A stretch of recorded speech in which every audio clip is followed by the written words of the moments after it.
give you a quick review on what is on the news. Fuck! Flop! Oh shit!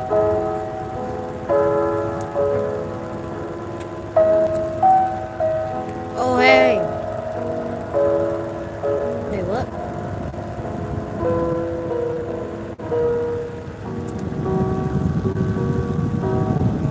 The fuck? 1963 Chevrolet Corvette Grand Sport. I'm clearly going to get a snack. Don't worry.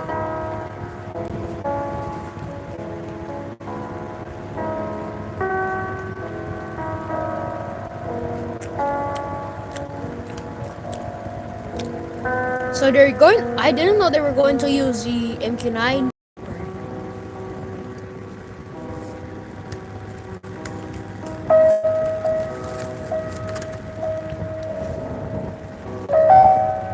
Oh hey.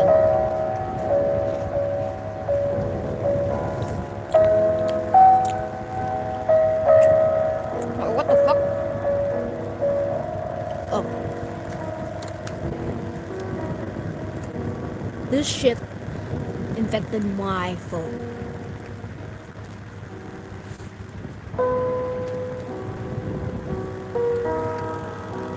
Okay. So let me show you my live motion. I'm just gonna do a little bit of editing.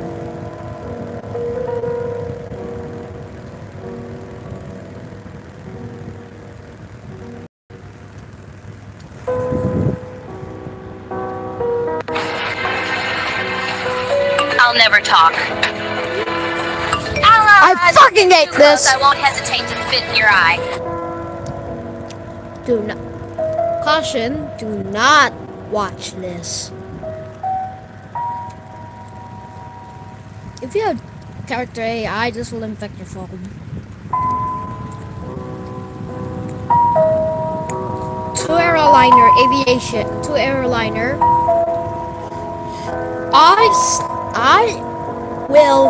I am fulfilling my promise.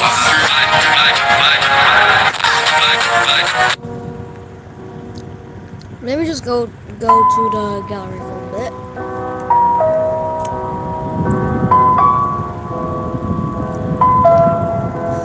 I don't know who's emperor, but rest in peace.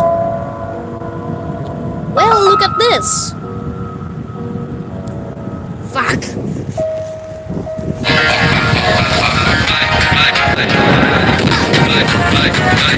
What a mess.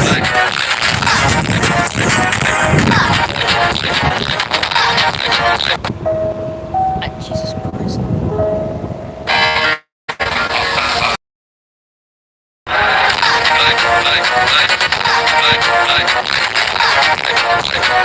That's just the beginning.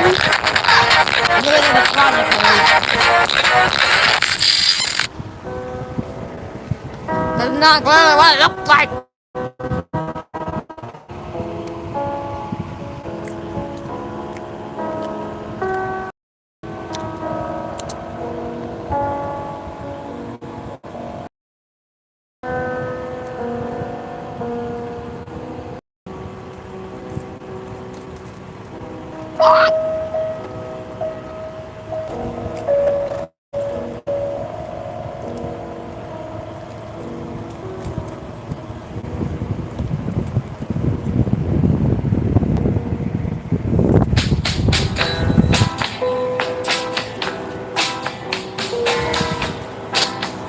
Oh my god!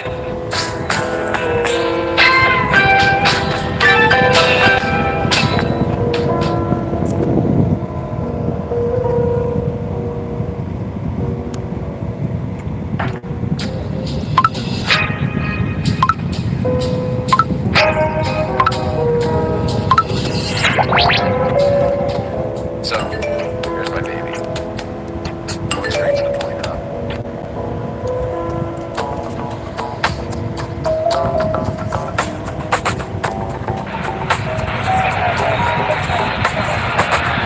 Ever since its first flight in 1969, The Boeing 747 has forged its place in aviation history as arguably one of the most iconic aircraft to ever grace the skies. The 747 is a marvel of engineering and a truly moving celebration of what humans can do when they work together. Since 1969, over 1,500 747s have been built. The very first in history, it and various other 747s on display across the world. Oh my god! That is a lot of people! Where are you coming from?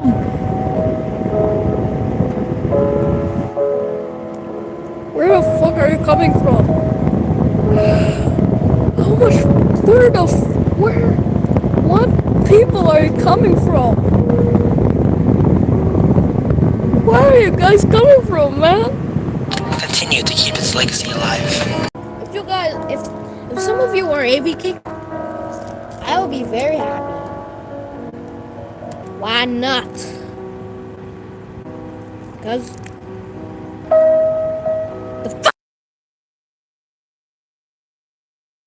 interest for. One that arguably had a truly interesting and real story behind it. It's a 747 that is arguably almost as historic as the prototype, but whose story was bittersweet at first, noble overall, but eventually concluded with a truly heartbreaking ending. Who the fuck said? This is the story of the second Boeing 747 ever built. Its early life, an accident it was involved in, its life in the spotlight after that, and an ending that truly is one of the most bizarre and emotional in aviation history. This is the story of Clipper 1T Trip, also known as N747PA. Where are you guys coming from? I have a small editor, now there's 135 people watching this live stream. Chapter 1, Test Plane. N747PA was completed on February 28, 1969. Please stop. The aircraft was originally registered as N732PA. Jet Alpha, please. However, it was later changed to the more iconic and recognized registration of N747PA. By that time, the aircraft had already accumulated over 3 hours of flight time. In its early days, N747PA was used as a testbed aircraft by Boeing. However, it already bared the paint scheme of its eventual owner by then, Pan American World Airways. Pan Am in many ways is the reason the 747 even exists, as in the 1960s, the airline's legendary president, 1T Tripp, had asked Boeing about building an aircraft that would be bigger than the Boeing 707. Boeing, knowing how important of a customer Pan Am was to them then, took on the task and through that, led to the 747 taking to the skies. Although N747PA was destined to join the Pan Am fleet, she was instead used first by the airline on an extensive promotional tour across the United States to showcase to the public the newest aircraft Pan Am had to offer, as well as get them excited for the new plane. Instead, the honor of Pan Am's first delivered 747 and first to operate on a scheduled commercial flight was N736PA, the 11th 747 ever built. This aircraft, originally called Clipper Young America for the first flight and later Clipper Victor, would be destroyed in the Tenerife airport disaster after being struck by a KLM 747. To this day, it is the deadliest accident in aviation history. Back to N747PA, the aircraft made multiple stops along the way on its tour, such as Honolulu, San Francisco, Los Angeles, Miami, Philadelphia, and many more, including Bermuda. During the tour, thousands got to walk through the plane and some lucky individuals even got to go on demonstration flights. Eventually, when the aircraft landed at Dulles International Airport on January 14, 1970, then First Lady Pat Nixon christened the aircraft and dubbed it Jet Clipper America.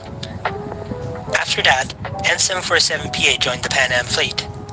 Life would be relatively normal for the young aircraft for its first 9 months of service, but that all would change very quickly.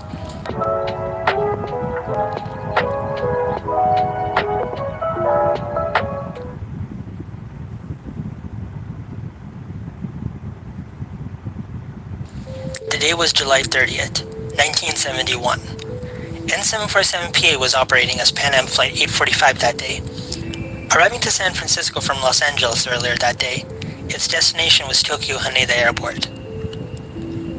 On board were 199 passengers and 19 crew members. The flight crew consisted of 5. The captain, Calvin Dyer, First Officer Paul Oakes, Flight Engineer Winfrey Horn, as well as a relief flight engineer and pilot.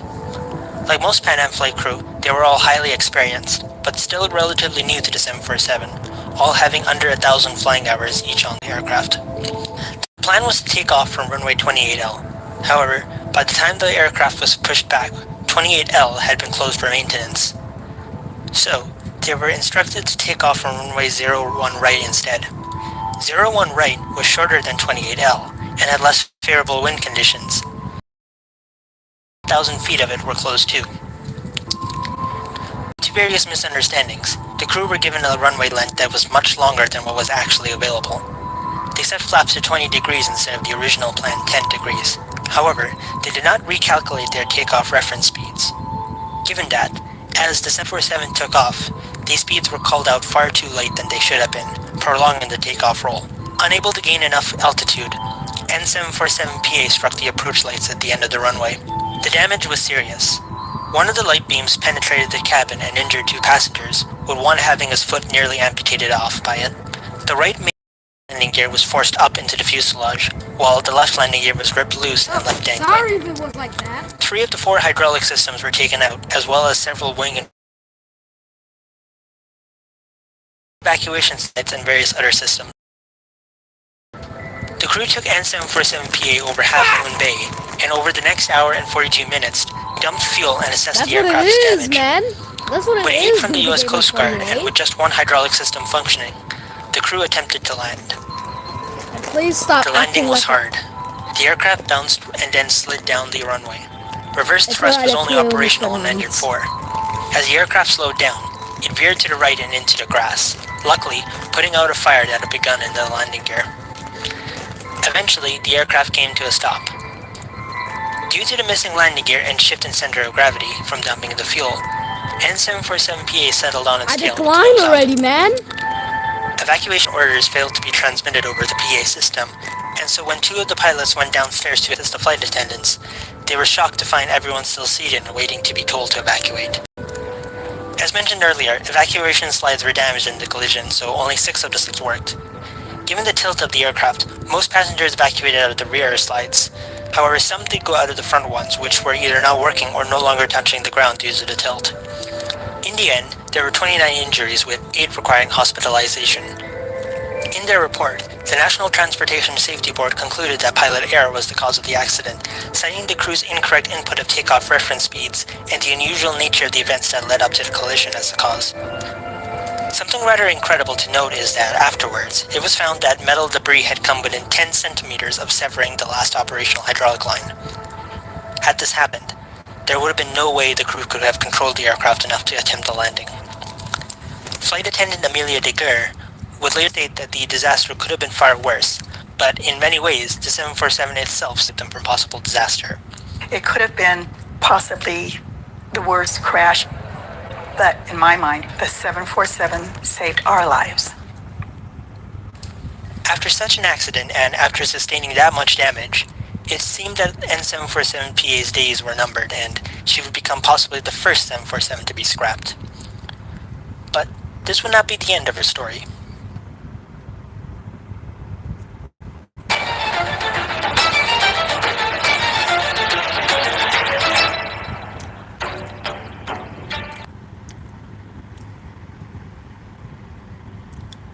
A lot of people are quitting.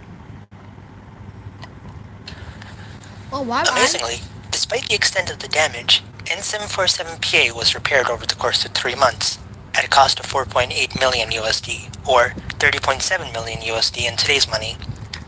She was back in the skies soon after. Flight attendant Amelia Deguer stated how during a trans-Pacific flight a few months later, she was shocked to find out that it was the very same aircraft. According to her, she was about to run off the plane when the captain for the flight, Robert D. Larson, ran into her and convinced her to stay, on account of how beautifully N747PA had performed during her test flights. Fly her again? She could fly on her again too. Deguer would have grown a bond with the aircraft, and in Pan Am itself, she gained an almost mythical status.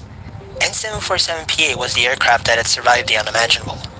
With such a story and iconic registration tied to her, she became one of the most easily recognized planes in the Pan Am fleet.